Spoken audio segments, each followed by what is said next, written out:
अस्सलामुअलैकुम नाज़रीन, कैसे हैं आप लोग। उम्मीद है कि आप लोग खैरियत से होंगे। आज हम इस वीडियो में बात करेंगे कनाडा स्टूडेंट वीज़ा के बारे में। जो student international students Canada study के लिए जाना चाहते हैं उनके लिए आज हम एक और न्यू वीडियो लेके आए हैं। आज हम इस वीडियो में बात करेंगे कि जिन स्टूडेंट्स ने जनवरी इनटेक के लिए अप्लाई किया था उनके बहुत से क्वेश्चन हैं। उन क्वेश्चन को सॉल्व करने की कोशिश करेंगे कि क्वेश्चन है कि वीज़ा सक्सेस रेट क्या है, चाहे उनकी एआईपी आ गई है, चाहे उन्होंने बायोमेट्रिक खो गया है या फिर उनको पासपोर्ट सबमिशन रिक्वेस्ट आ गया है, उनको वीज़ा लगने के चांसेस कितने हैं और रिजेक्ट कितने लोगों को हो रहा है। अगर तो स्टूडेंट्स को रिफ्यूज़ हो रहा है तो क्यों हो रहा है, उसकी रीज़न क्या है, उसको हम कैसे सोल्व कर सकते हैं कि जिस बेस पर उनका रिफ्यूज़ हो रहा है तो उसको हम जो कौन से मेथड हैं जिनके ज़रिए हमारा वीज़ा नेक्स्ट टाइम अगर हम री अप्लाई करें तो हमारा वीज़ा लगने के चांसेस ज़्यादा हों। और हम ये भी बात करेंगे कि जो लोग बायोमेट्रिक के लिए जा रहे हैं तो उनका वीज़ा सक्सेस रेट कितना है, कितने लोगों को, चाहे वो स्टूडेंट है, चाहे वो विजिटर है या वर्क परमिट वाले हैं, जो किसी और कंट्री से बायोमेट्रिक्स करवा रहे हैं, उसका सक्सेस रेट कितना है। बहुत से लोग ऐसे हैं जो वेट कर रहे हैं कि इंडिया में बायोमेट्रिक्स खुलेंगी उधर ही हम बायोमेट्रिक करवाएंगे, तो उनको बहुत वेट करना होगा क्योंकि इंडिया में मार्च अप्रैल से पहले तो नहीं खुलने वाली बायोमेट्रिक्स। तो इसलिए उनको कोशिश थी कि वो वेट करें कि अपने ही कंट्री से अपनी बायोमेट्रिक करवा लें, लेकिन उनको इसके लिए काफ़ी वेट करना होगा। बहुत से लोग कह रहे हैं कि अगर हम किसी और कंट्री से बायोमेट्रिक करवाएं तो उसका सक्सेस रेट क्या होगा, हमारा वीज़ा लग जाएगा या नहीं लगेगा। आज हम इन सब क्वेश्चंस का आंसर देंगे और जितने भी स्टूडेंट्स के या फिर विजिटर वीज़ा वाले हैं जिनकी कन्फ्यूजन है, हम कन्फ्यूजन को दूर करने की कोशिश करेंगे। वीडियो की जानब बढ़ने से पहले आप लोगों से मेरी गुजारिश है कि मेरे चैनल को सब्सक्राइब कर दें ताकि हर आने वाली लेटेस्ट इन्फॉर्मेशन आप तक पहुंच सके, और वीडियो के अंत तक लाजमी देखिएगा ताकि कोई भी स्टेप मिस ना हो जाए क्योंकि ये वीडियो बहुत ही इन्फॉर्मेटिव है। चलिए वीडियो की जानब बढ़ते हैं। सबसे पहले तो हम बात करते हैं स्टूडेंट्स के बारे में कि जिन्होंने जनवरी इनटेक के लिए फ़ाइल लगवाई थी तो उनका सक्सेस रेट क्या है। जो रिफ्यूज़ल्स आ रही हैं वो क्यों आ रही हैं, उसकी रीज़न क्या है। सबसे बड़ी जो रीज़न है रिफ्यूज़ल की वो यही है कि जो एजेंट्स थे उन्होंने जो प्रोफाइल बनाई है वो अच्छी नहीं बनाई, उन्होंने फ़ाइल पे तवज्जो नहीं दी, ना ही स्टूडेंट्स ने तवज्जो दी। और एक ट्रेंड चल रहा था कि जब कोविड-19 ख़त्म हो जाएगा 2021 में बहुत से वीज़ाज़ मिलेंगे, तो इस बेस पर जो स्टूडेंट्स थे उन्होंने भी इतनी कोई ख़ास उस पर तवज्जो नहीं दी और जो एजेंट्स थे उन्होंने भी तवज्जो नहीं, जिसकी वजह से बहुत से रिफ्यूज़ल हुए। उन्होंने वैसे ही फ़ाइल बनाई है लेकिन ऐसी फ़ाइल नहीं बनाई कि जिस पर आपको वीज़ा सक्सेस रेट ज़्यादा हो सके, आपको वीज़ा मिलने के चांसेस ज़्यादा हों। बहुत से एजेंट ऐसे हैं जिन्होंने उसकी रिक्वायरमेंट्स को भी पूरा नहीं किया। बहुत से स्टूडेंट ऐसे हैं जिनके जो आर्ट्स में इतने बैंड्स नहीं थे कि उनको वीज़ा मिल सके। बहुत से स्टूडेंट ऐसे थे जिनके 2-3 मॉड्यूल में 5.5 बैंड थे, इसके बावजूद एजेंट ने अप्लाई कर दिया कि मे बी कोविड-19 के बाद जब 2021 में बहुत से वीज़ाज़ मिल गए उनकी, ये ठीक है कि उनकी इकोनॉमी बहुत नीचे गई है, लेकिन इसका मतलब ये नहीं है कि जिसकी प्रोफाइल कैसी भी है वो एलिजिबल है या नहीं है कि वो उनको वीज़ा दे देगा। उसके लिए भी वो आपको एक ऐसी प्रोफाइल बनानी होगी कि आप एलिजिबल हो सकें, जो उनका क्राइटेरिया है, जो उनकी रूल्स हैं उसको फॉलो कर रही हो आपकी फ़ाइल। बहुत से स्टूडेंट ऐसे हैं जिन्होंने खुद अपनी फ़ाइल नहीं चेक की। और दूसरा ये कि उन्होंने अपनी फ़ाइल में जो उन्होंने फ़ाइल सबमिट करवाई है उसमें जो उनका गैप है, उनकी स्टडी का गैप है, उसको अच्छे से जस्टिफाई नहीं किया।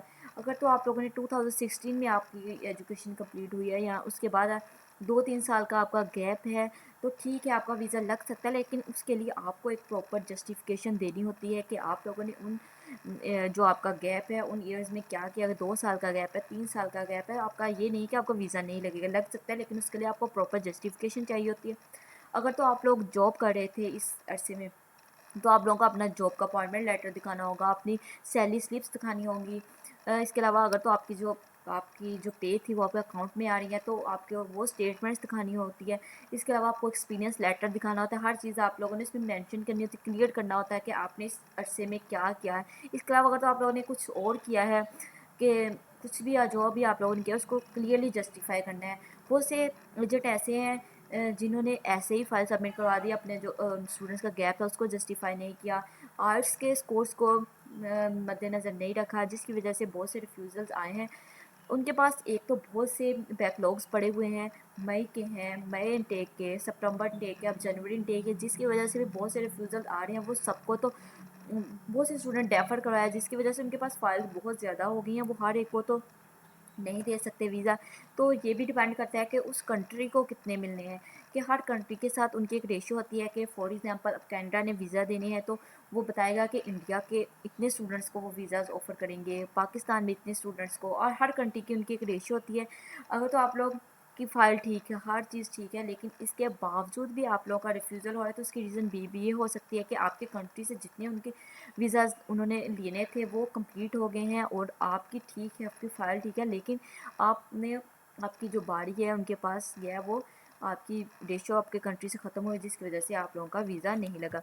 ये थी मेन रीज़न एक आपकी प्रोफाइल की। इसलिए वीज़ा अप्लाई करने से पहले अपनी प्रोफाइल खुद ज़रूर चेक करें और ऐसे एजेंट के पास जाएं जो एक्सपर्ट हो। एजेंट ऐसा करते हैं कि स्टूडेंट्स बहुत से उनको होता है कि बहुत से स्टूडेंट्स हमसे अप्लाई करवाएं, फ़ाइल जमा कर लेते हैं लेकिन तवज्जो नहीं देते। तो इसलिए उस एजेंट को चूज़ करें जो जो एक्सपर्ट हो, जिसका वीज़ा जो जितने लगते हैं उसकी रेशियो ज़्यादा हो।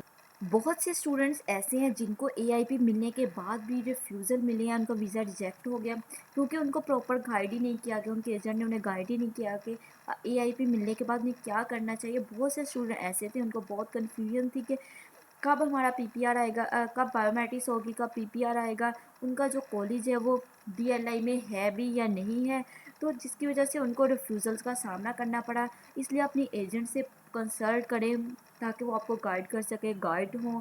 अपने यूट्यूब से सर्च करें, किसी भी वेबसाइट से सर्च करें, आप इंटरनेट पे सर्च कर सकते हैं कि आप लोगों को क्या करना चाहिए। इसके अलावा बहुत से स्टूडेंट ऐसे हैं जिनको इसी वजह से रिफ्यूज़ल का सामना करना पड़ा है कि उन्होंने जो मेडिकल है उसको ही अपडेट नहीं किया। बहुत से स्टूडेंट ऐसे हैं जिन्होंने डेफन नहीं किया, मीन्स के सितंबर इनटेक में ना उन्होंने क्लासेस लगाई, ना उन्होंने डेफरमेंट किया, और ना ही उनका कॉलेज डीएलआई में था या नहीं था, उन्हें ये भी नहीं पता, तो उनका वीज़ा रिजेक्ट हो गया। इसलिए अपना जब वीज़ा आप अप्लाई करते हो उससे पहले आप अपनी सारी मिस्टेक्स देख लें। आपको अपनी प्रॉपर गाइडेंस चाहिए होती है, आपके एजेंट का ये काम होता है कि आपको गाइड करें। इसके अलावा आपके जो आर्ट्स बैंड है वो ठीक होने चाहिए। अगर तो आपके ओवरऑल 5.5 बैंड है तो आप अपना अप्लाई ना करें, उधर स्टॉप हो जाए, अपना इम्प्रूव करें, आपका वीज़ा नहीं लगेगा। बहुत से एजेंट्स कह देते हैं कि आप हमें इतने पैसे दे दें हम आपका वीज़ा लगा देंगे, तो ऐसा कुछ नहीं होता। ये एम्बेसी का काम होता है कि आपका वीज़ा लगना है या नहीं लगना। इसलिए अगर तो आप लोगों के ओवरऑल 5.5 बैंड हैं तो आप लोग उधर स्टॉप हो जाएं, अप्लाई ना करें, बल्कि अपनी जो आर्ट्स है उसको इम्प्रूव करें। अगर तो आप लोगों के किसी एक मॉड्यूल में 5 बैंड है तो भी आपका वीज़ा नहीं लगेगा। आप अपनी आर्ट्स को इम्प्रूव करें, अपनी फ़ाइल को खुद चेक करें, प्रॉपर आपकी फ़ाइल प्रॉपर होनी चाहिए, तब भी जाकर आपका वीज़ा लगेगा। अब हम बात करते हैं बायोमेट्रिक्स के बारे में, क्योंकि इंडिया में बहुत ही लिमिटेड कैटेगरीज खुली हुई हैं, वो भी सिर्फ स्टूडेंट्स को प्रेफर कर रहे हैं, उनमें भी बहुत कम बायोमेट्रिक्स की ऑफर्स आ रही हैं। तो इसलिए जो बाकी कैटेगरीज हैं, विजिट वीज़ा के लिए हैं, वर्क परमिट के लिए हैं, स्पाउस वीज़ा के लिए हैं, या कुछ भी और कैटेगरी में है, तो उनके लिए तो अभी खुले ही नहीं है। तो उनको क्या करना चाहिए? बहुत से लोगों का क्वेश्चन है कि अगर तो वो इंडिया में यानी अपने कंट्री में बायोमेट्रिक करवाएंगे तो क्या उसके ज़्यादा पॉइंट्स होंगे, अगर तो हम किसी और कंट्री में जा करवाएंगे तो उस पर नेगेटिव इम्पैक्ट पड़ेगा या नहीं पड़ेगा, इंडिया में करवाना ज़्यादा बेटर है या फिर किसी और कंट्री में। तो ऐसा कुछ नहीं है, आप कहीं भी करवा सकते हैं। वीएफसी जो ग्लोबल है उसकी ब्रांचेस पूरी दुनिया में ऑलमोस्ट बहुत से कंट्रीज़ में, आप किसी भी कंट्री में जाकर अपनी बायोमेट्रिक करवा देंगे। ये कोई फ़र्क नहीं पड़ता कि आपने अपने कंट्री से करवाई है या फिर किसी इंटरनेशनल कंट्री से। आपके जो अगर तो वीज़ा लगना है तो अगर तो आपने अपने कंट्री में करवाई है तो फिर भी लग जाएगा। अगर तो आपने किसी इंटरनेशनल कंट्री से यानी दुबई से, नेपाल से या फिर किसी और कंट्री से करवाई है तो फिर भी जाकर आपका वीज़ा लग जाएगा। ये डिपेंड करता है कि आपका लगना है या नहीं, लेकिन इस बात से कोई फ़र्क नहीं पड़ता कि आपने इंटरनेशनल किसी और कंट्री से करवाई या फिर अपने कंट्री से। इसलिए आप इस बात का अगर तो वेट कर रहे हैं कि आप अपने कंट्री में ही खुलेंगी तो आप बायोमेट्रिक करवाएंगे, तो इसके लिए तो आपको बहुत वेट करना होगा। अगर तो आपको जल्दी है, आप जल्दी जाना चाहते हैं, तो आप किसी और कंट्री में जाकर करवा सकते हैं।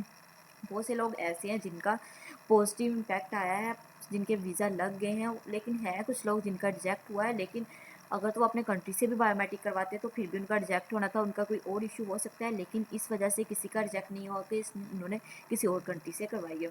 ये थी आज की कुछ लेटेस्ट इन्फॉर्मेशन, सोचा कि आप तक शेयर कर दूँ। अगर आप लोगों को मेरी वीडियो अच्छी लगी है तो इसे लाइक कर दें।